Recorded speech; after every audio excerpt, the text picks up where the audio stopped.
প্রিয় ভিউয়ার্স, আসসালামু আলাইকুম। দেশ ও দেশের বাইরে থেকে যারা নিয়মিত আমাদের ভিডিওগুলো দেখেন তাদেরকে ইজি কনস্ট্রাকশন ইউটিউব চ্যানেলের পক্ষ থেকে জানাচ্ছি আন্তরিক শুভেচ্ছা ও অভিনন্দন। তো বন্ধুরা, সবাই কেমন আছেন? আশা করছি আল্লাহর রহমতে সবাই অনেক ভালো আছেন। তো আজকে আমি আপনাদের মাঝে খুবই চমৎকার 12টি ফিলার দিয়ে আপনারা একটি ছাদ দাঁড় করানো পর্যন্ত আপনাদের কত টাকা খরচ হবে তার একটি প্রুফ ইনশাল্লাহ আপনাদেরকে দিব। এবং এই বাড়িটিতে কোনো সিঁড়ি রাখা হয়নি। আপনারা চাইলে ভিতরে সিঁড়ি না দিয়ে বাড়ির এক পাশে সিঁড়ি দিয়েও যাদের বাজেট কম, যারা অল্প খরচে করতে চান, তারা আস্তে আস্তে করতে পারেন। তো দেখতে পাচ্ছেন যে এই বাড়িটির 12টি পিলার দিয়ে এবং একটি ছাদ দেওয়া হয়েছে। তো এখন পর্যন্ত এই 12টি পিলার দাঁড় করিয়ে একটি ছাদ দেওয়া পর্যন্ত তার কত টাকা খরচ হয়েছে এবং এই বাড়িটি পুরোপুরি কমপ্লিট করতে কত টাকা খরচ হবে, এ বাড়িটির কীভাবে কী রাখা হয়েছে, কোনটা সাইজ কত রাখা হয়েছে, বিশেষ করে যাদের বাড়ির জায়গার কোনো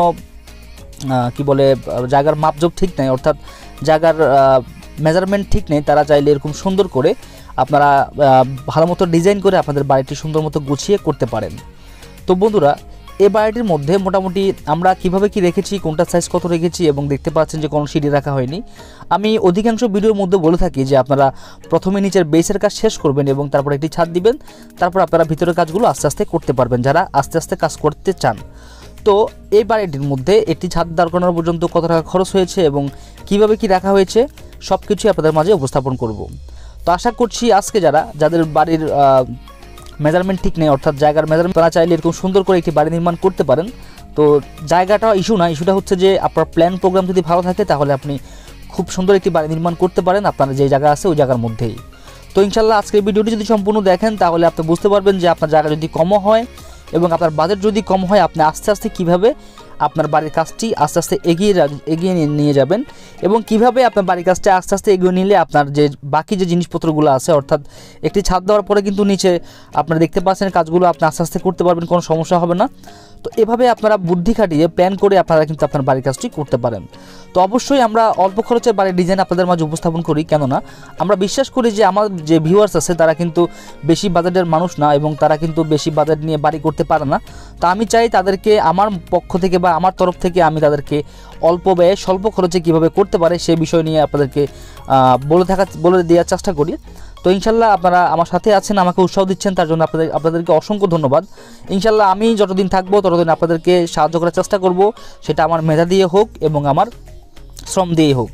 তো আপনারা যদি আমার পাশে থাকেন, ইনশাল্লাহ আপনারা যদি ভবিষ্যতে কোনো বাড়ি করেন, আমি আমার সামর্থ্য অনুযায়ী আমার চ্যানেলে যারা ভিউয়ার্স আছে তাদেরকে আমি হেল্প করার চেষ্টা করব, সেটা ফোনের মাধ্যমে হোক বা যে কোনো মাধ্যমে হোক, ইনশাল্লাহ চেষ্টা করব। তো বন্ধুরা, এই বাড়িটির ড্রয়িংটি আমরা কীভাবে করেছি আপনারা দেখলে অবশ্যই চমকে যাবেন এবং এই বাড়িটির খরচ শুনলেও আপনারা চমকে যাবেন, কেননা আমরা যেহেতু বলে থাকি যে অল্প খরচে এবং অল্প জায়গার মধ্যে বাড়ি করি। তো দেখতে পাচ্ছেন যে এখানে 12টি পিলার এবং একটি ছাদ দেওয়া হয়েছে। তো এখানে আমরা কি জায়গায় কী ব্যবহার করেছি ভিতরে বাহিরে এবং কয় মিলি রড ব্যবহার করেছি সব কিছুই ডিটেলস আপনাদেরকে আজকে উপস্থাপন করব। তো আশা করছি আপনারা ধৈর্য সহকারে আমার ভিডিওটি সম্পূর্ণ দেখবেন। তো চলুন প্রথমে আমরা ড্রয়িংটি দেখে আসি, তারপর আমরা বিস্তারিতভাবে আপনাদেরকে পুরো বাড়িটি দেখানোর চেষ্টা করব। তো ভিউয়ার্স, দেখতে পাচ্ছেন এটি হচ্ছে মূলত আমাদের এই বাড়িটির ড্রয়িং। আপনারা ড্রয়িং প্ল্যানটি সুন্দরভাবে মনোযোগ সহকারে বুঝে নেবেন। তো এই বাড়িটিতে মোট 4টি বেডরুম, 3টি টয়লেট, 2টি বারান্দা, একটি কিচেন রাখা হয়েছে দেখতে পাচ্ছেন। তো আপনারাও চাইলে 900 স্কোয়ার ফিট জায়গার মধ্যে কিন্তু এরকম একটি বাড়ি করতে পারেন। তো এখানে জায়গার মাপটা আপনি যদি একটু দেখেন যে আমাদের এই বাড়িটির দৈর্ঘ্য রাখা হয়েছে 38 ফিট, প্রস্থ রাখা হয়েছে এক পাশে 23 ফিট আর এক পাশে 31 ফিট। 31 ফিট যে পাশে রাখা হয়েছে সেটা কিন্তু আমাদের সিঁড়ির সাথে অ্যাটাচ করা হয়েছে। তো আপনারাও চাইলে এরকম 900 স্কোয়ার ফিট জায়গার মধ্যে কিন্তু 4টি bedroom, drawing dining, kitchen plus হচ্ছে সিঁড়িঘরটাও দিতে পারেন। তো তার আগে বলে নিতে চাচ্ছি যে আমরা কিন্তু আমাদের নিজেদের ব্যক্তিগতভাবে কোনো ড্রয়িং ডিজাইন করি না।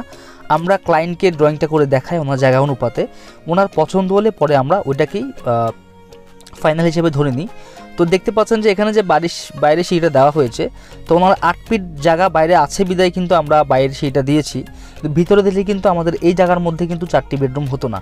তো আমরা সবসময় চিন্তা ভাবনা করে কিভাবে ভালো হয়, কিভাবে সুন্দর হয় এবং কিভাবে 1 টাকা কম খরচ হয়, কিভাবে আপনি অল্প জায়গায় করতে পারেন, আমরা কিন্তু সেই বিষয়গুলো 100% গুরুত্ব সহকারে দেখি। তো ভিউয়ার্স দেখতে পাচ্ছেন যে সিঁড়ি রুমটা সাইজে রাখা হয়েছে 8 ফিট বাই 19 ফিট 1 ইঞ্চি করে, যেটা আমাদের বাড়ির বাইরে রাখা হয়েছে। তো আমাদের সিঁড়ির সামনে যে জায়গাটা দেখতে পাচ্ছেন, ফোন নাম্বারটা যেখানে দেওয়া আছে সেখানে কিন্তু ওনার কোনো জায়গা নেই, সেটা আরেকজনের জায়গা। তো এটা হলো বাড়ির পিছনের দিকটা পড়েছে। তো আমরা বাড়ির সামনে কোনো ব্যালকনি রাখিনি এবং বাড়ির পিছনে আমরা ব্যালকনি রেখেছি। আপনারা অবশ্যই দেখতে পারবেন যে বাড়ির পিছনের পুরো জায়গাটাই কিন্তু ফাঁকা। তো সেই জন্য আমরা ব্যালকনিটা বাড়ির পিছনে দিচ্ছি, সামনে কোনো জায়গা রাখিনি। তো দেখতে পাচ্ছেন যে আমাদের সিঁড়ি দিয়ে প্রবেশ করলে আপনারা দেখতে পারবেন ড্রয়িং কাম ডাইনিং স্পেসটি। তো ড্রয়িং কাম ডাইনিং স্পেসটি আমরা 15 ফিট বাই 11 ফিট করে রেখেছি এবং ড্রয়িং কাম ডাইনিং স্পেসটি দিয়ে আপনি যে কোনো রুমে প্রবেশ করতে পারবেন, কোনো সমস্যা হবে না।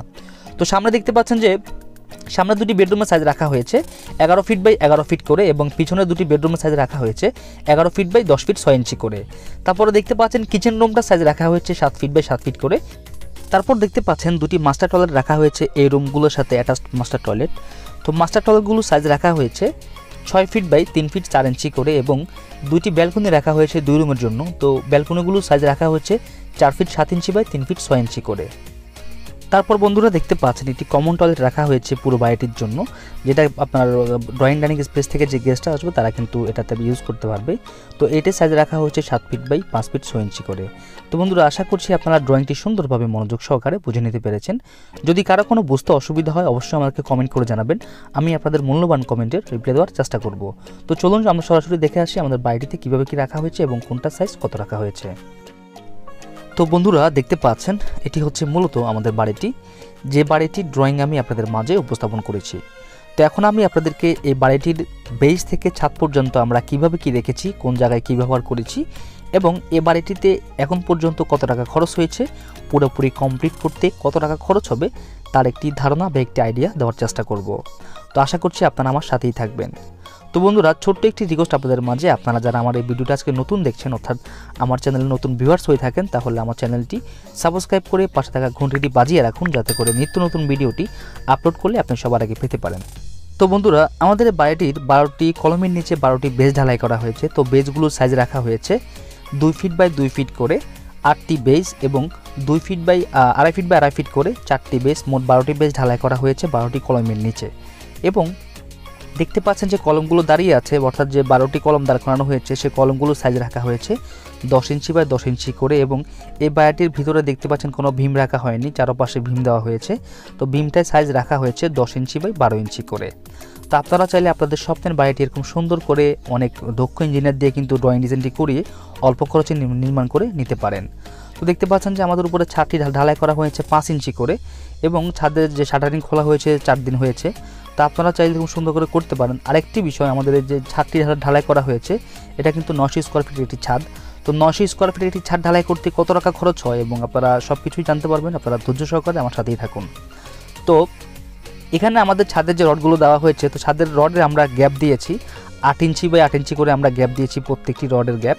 তো আপনারা আসলে এভাবে সুন্দর করে অল্প খরচে করতে পারেন। তো আমাদের এই বাড়িটির দেখতে পাচ্ছেন যে কলমের মধ্যে যে রড ব্যবহার করা হয়েছে সেই রডগুলো হয়েছে 12 মিলি রড 4 পিস করে দেওয়া হয়েছে 8টি কলমে এবং সিঁড়ির পাশে যে 4টি কলম সেই কলমের মধ্যে আমরা 12 মিলি রড 2 পিস এবং 16 মিলি রড 2 পিস করে দিয়েছি প্রত্যেকটি কলমে।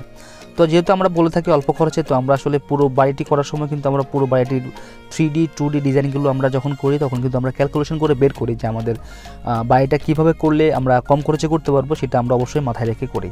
তো বন্ধুরা এই বাড়িটির প্রত্যেকটি দরজার সাইজ রাখা হয়েছে 7 ফিট বাই 3 ফিট করে এবং জানালার সাইজ রাখা হয়েছে 4 ফিট বাই 4.5 ফিট করে।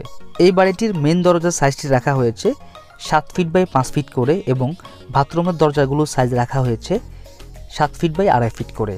এবং এই বাড়িটির ছাদটি যখন আমরা ঢালাই করেছি তখন আমরা প্রত্যেকটি ছাদের যে রডের যে গ্যাপটা দিয়েছি সেটা হচ্ছে আমরা দৈর্ঘ্য দিয়েছি আমরা 8 ইঞ্চি গ্যাপ এবং প্রস্থতে আমরা 4 ইঞ্চি করে গ্যাপ দিয়েছি। তো আমরা আসলে সেটাও ক্যালকুলেশন করে বের করেছি যে কিভাবে আমরা কম খরচে রড কম লাগে আমাদের ছাদের মধ্যে, সেটা আমরা ক্যালকুলেশন করে থাকি। তো বন্ধুরা এই বাড়িটির 12টি কলম দাঁড় করিয়ে এবং একটি ছাদ দেওয়া পর্যন্ত এখন পর্যন্ত খরচ হয়েছে 4,50,000 টাকা। তো এই বাড়িটি যদি পুরোপুরি টাইলস, ইলেকট্রিশিয়ান, স্যানিটারি সহ যদি পুরোপুরি কমপ্লিট করা হয় তাহলে লাগবে 14 থেকে 15 লক্ষ টাকা। তো বন্ধুরা আমাদের এই বাড়িটির বাজেট হচ্ছে 15 লক্ষ টাকা। তো আপনারা চাইলে 15 লক্ষ টাকা দিয়ে এরকম একটি দোতলা ফাউন্ডেশন দিয়ে একতলা কমপ্লিট 4টি বেডরুম 3টি টয়লেটের একটি বাড়ি নির্মাণ করতে পারেন। তো ভিউয়ার্স এরকম একটি বাড়ি নির্মাণ করতে গেলে আপনারা যদি আস্তে আস্তে করতে চান তাহলে কিন্তু আপনারা প্রথমে ছাদটি দিয়ে ভিতরের কাজগুলো আপনারা আস্তে আস্তে ধীরে সুস্থে করতে পারেন। তো বন্ধুরা, ভিডিওটি কেমন হলো অবশ্যই আমাদেরকে কমেন্ট করে জানাবেন। যদি কোনো টপিক মিস করে থাকি সেটাও আমাদেরকে কমেন্ট করে জানাতে ভুলবেন না। আর এরকম নিত্য নতুন বাড়ির ড্রয়িং ডিজাইনের ভিডিও দেখতে চাইলে আমাদের চ্যানেলটি সাবস্ক্রাইব করে সাথেই থাকবেন। সবাই ভালো থাকবেন, সুস্থ থাকবেন এই কামনায়। আসসালামু আলাইকুম।